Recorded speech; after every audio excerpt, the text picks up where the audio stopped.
নির্দিষ্ট কর্মসূচি অনুযায়ী বিরোধী দলনেতা শুভেন্দু অধিকারীর হাত ধরে মনোনয়নপত্র জমা দিতে এলেন মেদিনীপুর লোকসভার বিজেপি প্রার্থী অগ্নিমিত্র পল।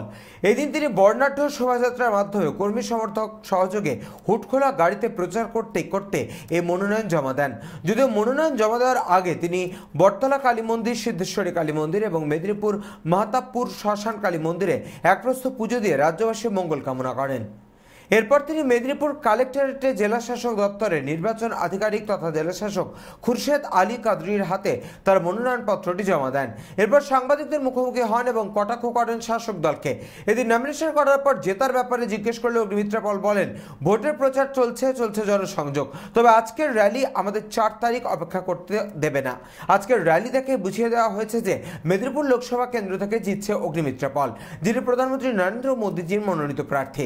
এরপর অগ্নিমিত্র দিলীপ ঘোষ সাংসদ হিসেবে যে ভোটের লিড দিয়েছিলেন তার থেকে বেশি লিড পাবেন কিনা প্রশ্ন করা হলে অগ্নিমিত্র বলেন, অত বড় নেতা বা নেতৃত্ব আমি এখনো হইনি।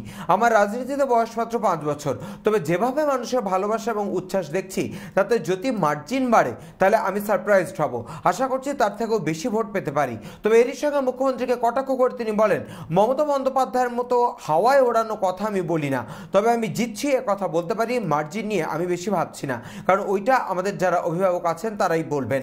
পাশাপাশি তার প্রচারে দিলীপ ঘোষের আশা নিয়ে তিনি বলেন, দিলীপ ঘোষ আসবেন তার প্রচারে। সুষ্ঠুভাবে সবকিছু জমা পড়েছে এবং নমিনেশনের থেকেও বেশি আনন্দের মুহূর্ত ছিল আমার যে র্যালি।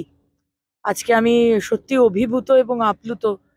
মেদিনীপুর লোকসভার, মেদিনীপুর জেলার মানুষ যেভাবে সম্মান, ভরসা, ভালোবাসা দেখিয়েছেন, আমি কেউ নই, মাননীয় প্রধানমন্ত্রীর প্রতি যে ভরসা দেখিয়েছে এবং আজকে অভূতপূর্ব ঐতিহাসিক যে র্যালি হয়েছে, মনে হলো বিজয় মিছিল। আমার মনে হলো না যে এটা আমি নমিনেশন দিতে আসছি। তো সেটা আমার কাছে আরো অনেক বেশি কি বলবো, মন ছুঁয়ে গেছে আর কি।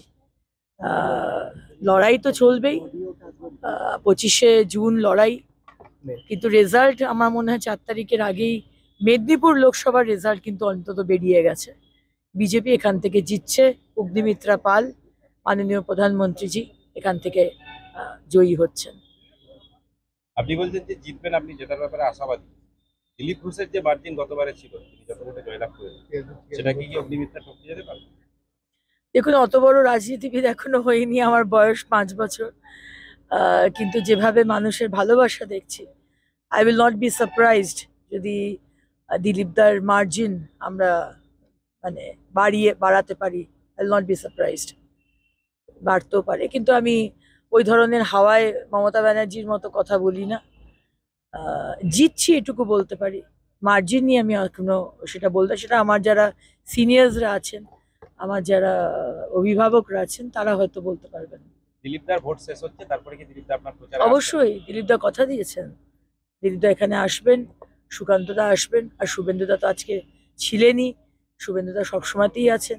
আমার 3 অভিভাবক পশ্চিমবঙ্গে, সম্পূর্ণভাবে তারা আমার সাথে রয়েছে। পশ্চিম মেদিনীপুর থেকে সুদীপ নন্দীর রিপোর্ট, চ্যানেল 24/7।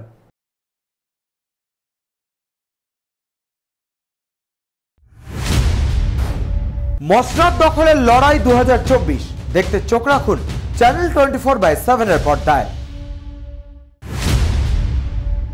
সিংহাসনের মহাসংগ্রাম